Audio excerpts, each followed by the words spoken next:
Il était une fois un bûcheron et sa femme qui avaient 7 enfants, tous des garçons. Ils étaient si pauvres qu'ils avaient beaucoup de mal à les nourrir. Et puis, le dernier surtout leur donnait du souci, car il était tout petit et ne parlait jamais. À sa naissance, il n'était pas plus gros qu'un pouce. Et c'est pour cela qu'on l'avait appelé le petit pousset. Cependant, il était très malin, très gentil, et s'il parlait peu, il écoutait beaucoup. Un soir, alors que ses 7 frères étaient couchés, le bûcheron dit à sa femme: « Il n'y a plus rien à manger depuis des mois. Si nous ne voulons pas voir nos enfants mourir de faim devant nos yeux, il faut les perdre dans la forêt. » La femme protesta, s'indigna, mais à la fin, elle accepta. Or, le petit poussé qui s'était caché sous le fauteuil de son père avait tout entendu.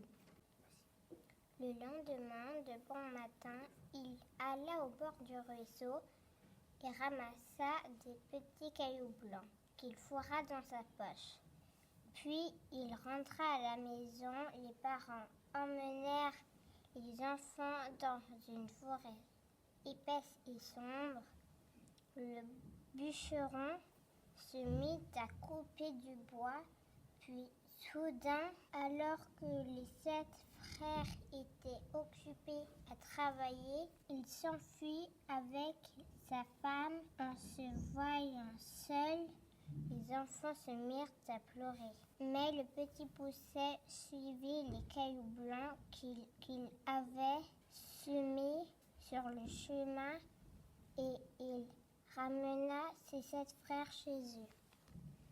Le père et la mère furent très heureux de les revoir, d'autant plus que les seigneurs du village leur avaient envoyé de l'argent et qu'à présent, ils avaient de quoi nourrir toute la famille.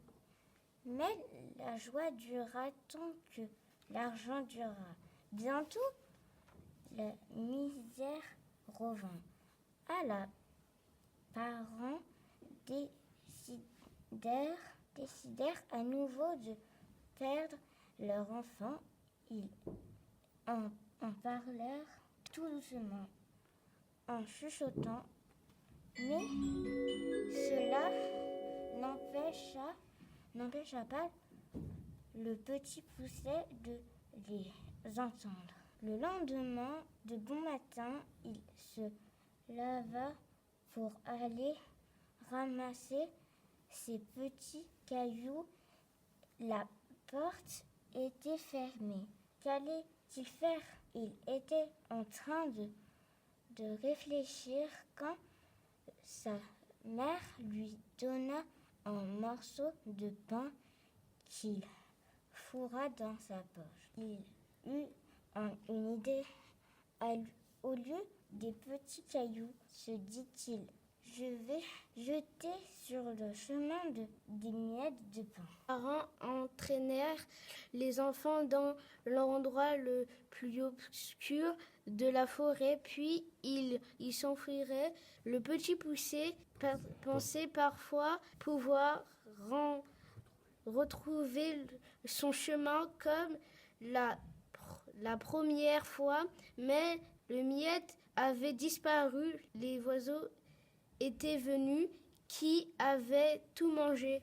Les enfants se mirent en route et plus ils marchaient, plus ils se perdaient. La nuit vint. Alors le petit poussé grimpa en haut d'un arbre et il vit une petite lueur qui ressemblait à une chandelle. En suivant cette lumière, les enfants arrivèrent devant une maison. Ils frappèrent à la porte et une femme vint leur ouvrir. « Bonjour madame », dit le petit poussé. « Nous sommes perdus dans la forêt. Pouvez-vous nous prendre chez vous ? » « Oh, mais pauvres enfants, vous ne savez pas où vous êtes? C'est ici la maison d'un ogre qui mange les petits enfants. Mais mes enfants,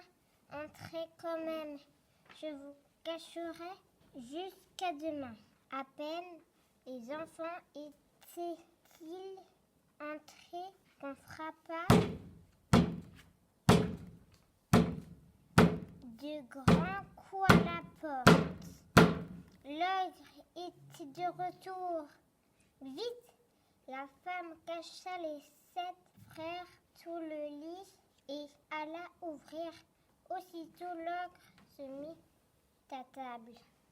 Ça sent la chair fraîche, dit-il en flairant à droite et à gauche. Puis il alla droit vers le lit et il tira les 7 frères un à un. Il pointait déjà son grand couteau sur l'un des enfants. Quand sa femme s'approchait et lui dit « Que veux-tu faire alors qu'il est N'aurais-tu pas assez le temps demain? Et puis tu as encore tellement de viande. » L'ogre approuva et la femme conduisit les 7 frères dans une chambre où il y avait de grands lits. Le premier était occupé par les 7 filles de l'ogre. Le deuxième leur était destiné. En entrant, le petit Poucet avait remarqué que les filles de l'ogre portaient toute une couronne d'or sur la tête. Cela lui donna une idée. L'ogre peut toujours changer d'avis et décide de nous manger, se dit-il. Alors il se leva et prit les bonnets de ses frères qu'il alla tous doucement mettre sur la tête des filles de l'ogre. Après leur avoir retiré leur couronne, il avait raison, car à minuit, l'ogre se réveilla. Il monta à tâtons dans la chambre de ses filles et s'approcha du lit où étaient ses 7 frères. Ils dormaient tout sauf le petit Poucet qui eut bien peur quand l'ogre lui tâta la tête comme il l'avait fait à ses autres frères. Vraiment, se dit l'ogre en ayant senti les couronnes. J'allais me tromper. Il alla alors au lit de ses filles et sentit le bonnet. Ah, les voilà, se dit-il, tout content. Et d'un coup, d'un seul, il coupa la gorge de ses 7 filles, puis il retourna se coucher. Dès que le petit Poucet entendit l'ogre ronfler, il réveilla ses frères. Et sans un mot, sans un bruit, ils quittèrent la maison et s'enfuirent dans la nuit. Le lendemain matin, lorsque l'ogre découvrit ses 7 filles mortes dans leur lit, il hurla « Oh, mais qu'ai-je fait ?» Puis il ajouta « Femme, donne-moi mes bottes de 7 lieues, je vais rattraper ces 7 drôles. » Et il partit ainsi chaussé. Les 7 frères étaient tout près de chez leur père. Quand ils aperçurent l'ogre qui sautait de montagne en montagne et traversait les fleuves aussi facilement que les ruisseaux. Alors ils se cachèrent sous un rocher creux et l'ogre qui voulait se reposer s'allongea par hasard contre le même rocher et s'endormit.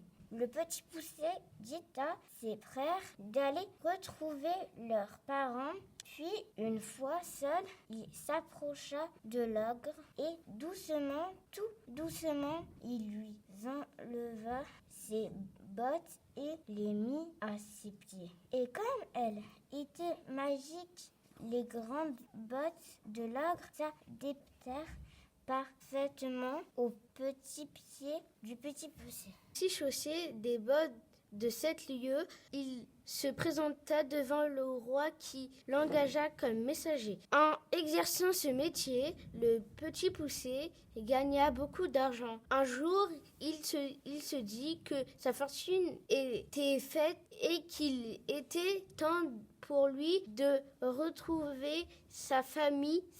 Son père, sa mère et ses 6 frères furent très heureux de le revoir et grâce à lui qui était si petit, ils purent vivre sans souci tout le reste de leur vie.